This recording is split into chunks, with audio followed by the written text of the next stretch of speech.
to central London. I'm joined by Matt Becker, Chief Engineer at Aston Martin. Now normally, when I bring you such significant and special cars, I have been briefed weeks in advance with lots of stats and figures and press packs about this thick, about what I'm about to film. But today I've had 2 days notice. It was a very nice, kind invitation to come and see this car incredibly early. This is the new Aston Martin DBS. The significance for me is that the DBS is one of my all-time favourites. So for you guys to be replacing that, and I guess this is also the successor to the Vanquish?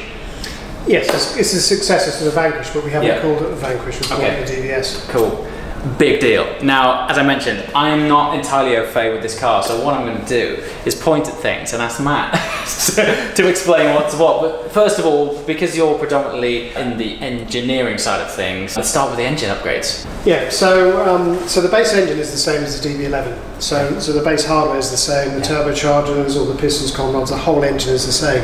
Fundamentally, what we've done is increase the boost pressure by around 0.3 of a bar. In terms of engine performance, this engine has 725 PS, so that's 715 horsepower. It has 900 newton meters of torque from 1800 RPM. So if you compare that to the DB11, DB11 is 600 horsepower, 700 newton meters of torque. So there's a vast increase in performance, in engine performance. So with that torque, we were briefly speaking earlier, you've also had to make gearbox adjustments and upgrades. What's happened there? So basically the DB11 gearbox has a limit of around 700 newton meters of torque. So to be able to release all this engine potential, this power potential, we've had to change the gearbox to the latest generation of ZF HP95 gearbox. That has a torque limit of beyond 900 newton meters of torque. So you can't just fit the engine, turn the boost pressure up, give more power, more torque, and expect the gearbox to live with that. You have to change to a new gearbox. All right, and so now it's running 900 newton meters of torque. Yeah, and the clear thing about that, it's 900 newton meters from 1800 RPM. So from 1800 to 5000 RPM, it delivers 900 newton meters of torque. So basically, off the bat, then you've got a vast amount of twisting effort. Exactly, yeah. You've got a lot of torque that you have to try and manage, and you have to manage that through some of the suspension items as well. Okay, well, talking of suspension, I assume there's upgrades there? Yeah, so we're talking about sort of front to back. I mean, the suspension itself has, so we call DB11 our GT car, we call Vantage, which you've had experience with both cars now, is our sports car, and this is our Super GT car, so it's a DB11 on one. Sure, so basically the Super GT car in terms of dynamic character sits smack between a DB11 and a Vantage. So in terms of the increase in spring stiffness, the increase in anti-roll bar stiffness is not as extreme as Vantage, but it's more extreme than DB11. This is basically our brief for the car, was to create something that is more engaging to drive than DB11. It's not to say DB11 is not engaging to drive, this has just got more dynamic character about it. Quickly back on the topic of the gearbox, have shift speeds increased? No, so shift speeds are comparable or as equal to the Vantage, so it's shifting gear as fast as it can for this type of technology. Downforce though, again, quite a step on from DB11. Run us through that. Yeah, so in terms of, you can't create a car, so some of the vehicle performance stats of this car, just run through those and then I'll explain why we need this level of downforce. So Vmax is 211 miles per hour. 0 to 60 is 3.3 seconds. 0 to 100 miles per hour is 6.4 seconds. Wow. Incredibly fast. Not hanging around. Because of the amount of torque the car has as well, there's the in-gear performance in fourth gear from 50 to 100 miles per hour is 4.2 seconds. Our data tells us that a Ferrari F12 takes 5.2 seconds. So the level of performance we get is pretty incredible. Now obviously with that level of performance, that level of vehicle performance, you need a high level of downforce to pin the car to the ground. DB11 has around 20 kilos of rear downforce and it has a small amount of front lift. This car has 180 kilos of overall downforce, 120 at the back and 60 kilos at the front. So a substantial change there. Yeah. And how we achieve that is if you look at the kind of the design of the car, it's a very kind of evocative design, it's a very muscular design, and it's form and function. So the form, so these nostrils here, they're there because we need the cooling. The big mouth we have on the front of the car is there because we need the cooling. If you talk about the aerodynamics, we have a fairly big splitter on the front. We have CCB brakes, so the CCB brakes which you have driven on the Vantage in Portimao circuit when you reviewed that car. We use the carryover brakes from that car, and we have to feed a lot of air to cool the engine, but also have to feed a lot of air to cool the brakes as well, again because of the level of performance of the car. So are those elements as well which have been changed and upgraded, like larger so larger cooling, so we've had to add auxiliary radiators to the front of the car, because if you have more power, more torque, you have more heat you need to reject, therefore you need more cooling capacity. Steering, rack ratio similar, more weight or anything like that? So in terms of the steering ratio, it's exactly the same as DB11 and Vantage, although Vantage is slightly quicker because you have a shorter wheelbase. So but in terms of you compare this to DB11, it's exactly the same steering ratio. You get a feeling of a faster steering ratio because the roll angle of this car is less than a DB11 is. It means the kinematics on the front of the car, you're getting less toe out as the wheel goes into bump, which means that the steering is much faster in response. Fabulous. So let's walk around the back. We're going to show you another unique feature on this car, which is the wing that is fixed. So in terms of, so DB11 used what we call aero blade, and what that does is it feeds air. So it starts at the front of the car, and all of the CFD analysis has been done to basically remove high pressure from the wheel arches. It blows air down the side of the car. Even the wing mirror supports are designed through CFD to feed this C-pillar air. So this is like an aero exhaust? It's like an air exhaust, and what it does is effectively it spits air up to about a metre above the height of the car, and then it reattaches with the airflow coming off the diffuser as well. So what we managed to achieve with this car is a significant increase in downforce, but for exactly the same drag. So we haven't increased drag, we've just increased the downforce dramatically. Fabulous. So while we're at the business end, talk us through the exhausts, because I've noticed we've got quad pipes now.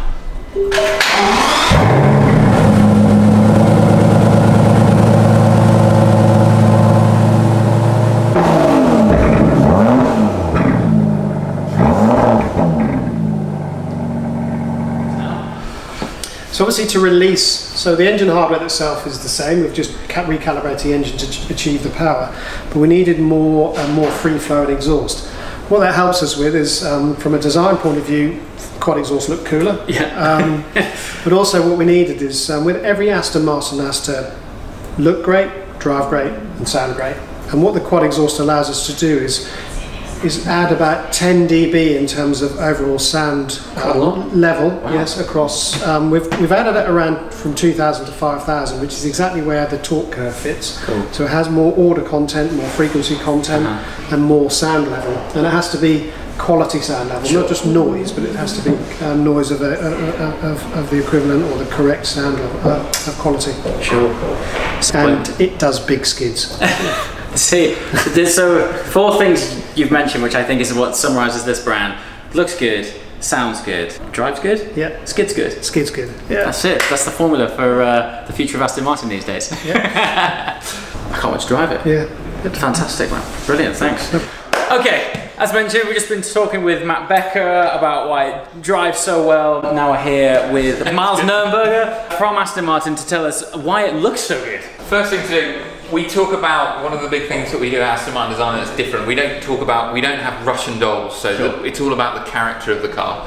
So this is what we call our rogue, our brute in a suit, and that's what drives all the aesthetic behind the car. So DB11 is our gentleman, Vantage is our hunter, nose low to the ground, and this is our rogue.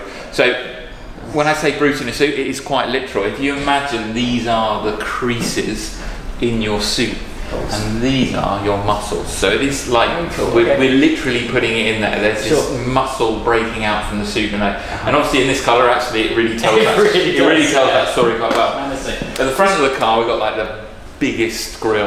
I was going to say that grille. I mean, so as I mentioned earlier, this is the first I've heard or seen of this car. Walked in, and that grille almost consumed my head. Like it's so huge. Aesthetically awesome, practically lots of airflow. So with the engine we've got in here, the power and the torque delivery we have, basically the requirements for airflow are, it is practically the front of the car. It really is. So we have all of that. It obviously gives it a certain character as well, menacing character. You've got this real full width sort of strength across there. And obviously when you get to the bonnet, you need to get all that air that goes in, you've got to get out. So a lot of it goes under the car and is managed very cleverly through that to get the downforce.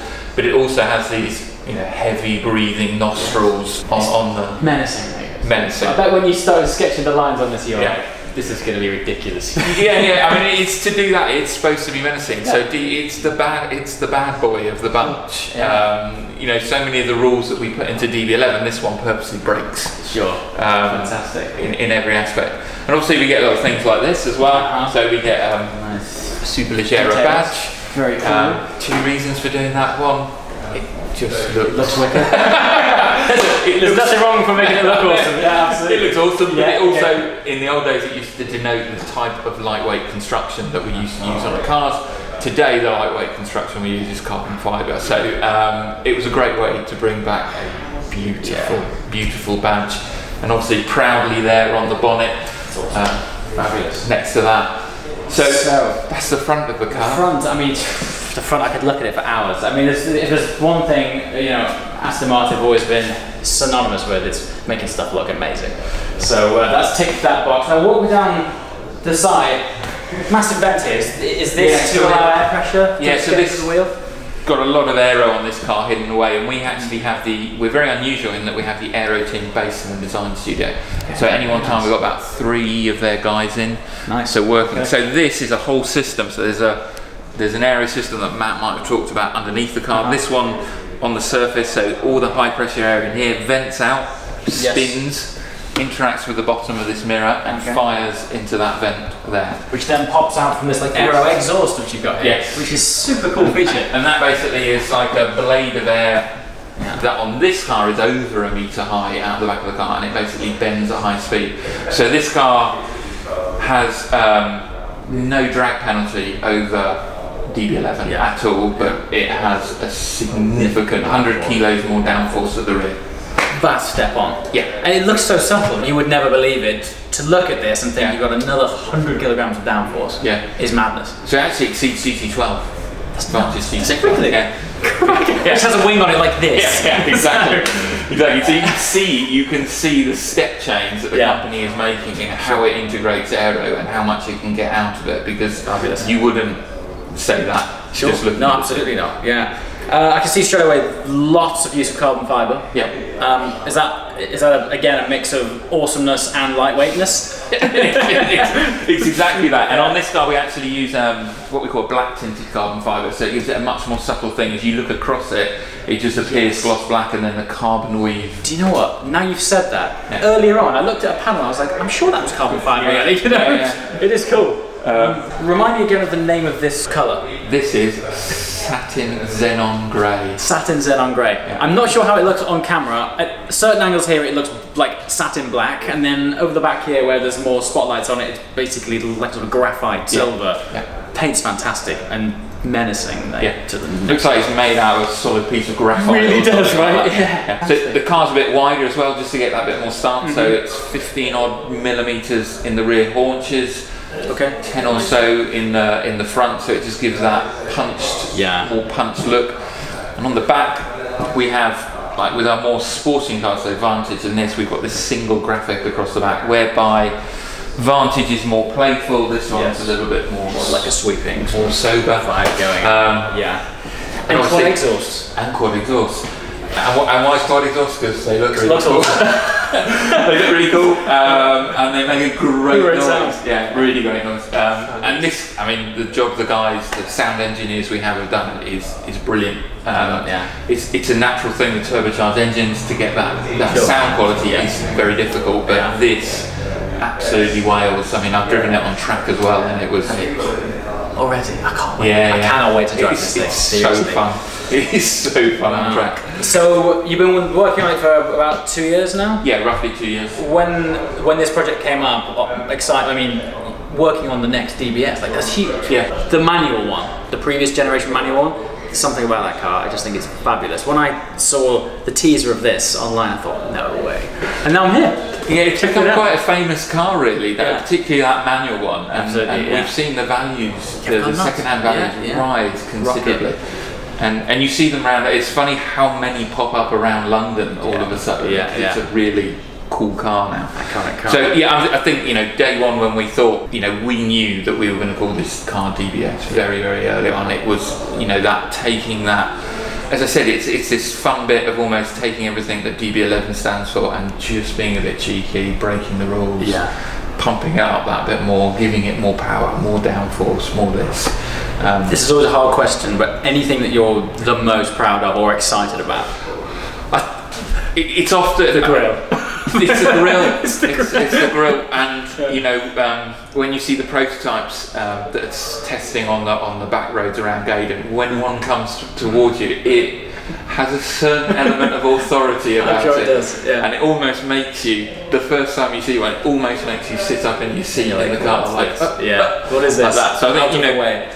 It's always fun to evoke those emotions. Yeah, super cool. Well, I believe I'm having the grace and fortune to drive one of these soon, which will be very cool. Thanks for your time, mate. No worries. Really, congratulations on a great job. Aesthetically nailed, as they say. Thank you. Very cool. Great to hear. Thank you. Cheers. That's it. So there you have it. I'm now sat in the interior of the all-new Aston Martin DBS. Never did I believe those words would be coming out of my mouth again. It never actually crossed my mind that Aston might relaunch the DBS. I just thought it was the Vanquish and then something else. But here we are. And for me, I've always had a very special place for the original DBS, and still is to this day one of my favourite Aston Martins. So to sit in the new one and bring it to you guys firsthand is an absolute honour. I kid you not when I say I had about 3 days notice to come and film this. I had no idea it was happening, so I made my way into central London to come and bring it to you guys firsthand. If the video isn't doing the sculpture on this thing justice, which I really hope it is, let me tell you, I cannot wait for you guys to see one of these in reality. Aston have done it again. The sculpture is out of this world. Obviously can't give you driving impressions until a few weeks' time, but yeah, I think it's pretty safe to say that this is going to be a very special road car. Questions below. I'm going to eventually interact with this car for real on a road when it's rolling. Give me your questions below in the comments, because I'll try and find out as much as I can for you. But yeah, that is basically just a quick preview of the new DBS. Oh, while I'm in here, I forgot to mention, they have also created some new sports seats for this car as well, which look very nice, and they have slightly higher side bolsters, which I imagine will provide more lateral support. As always, guys, thanks for watching, and I shall see you next time. Ciao!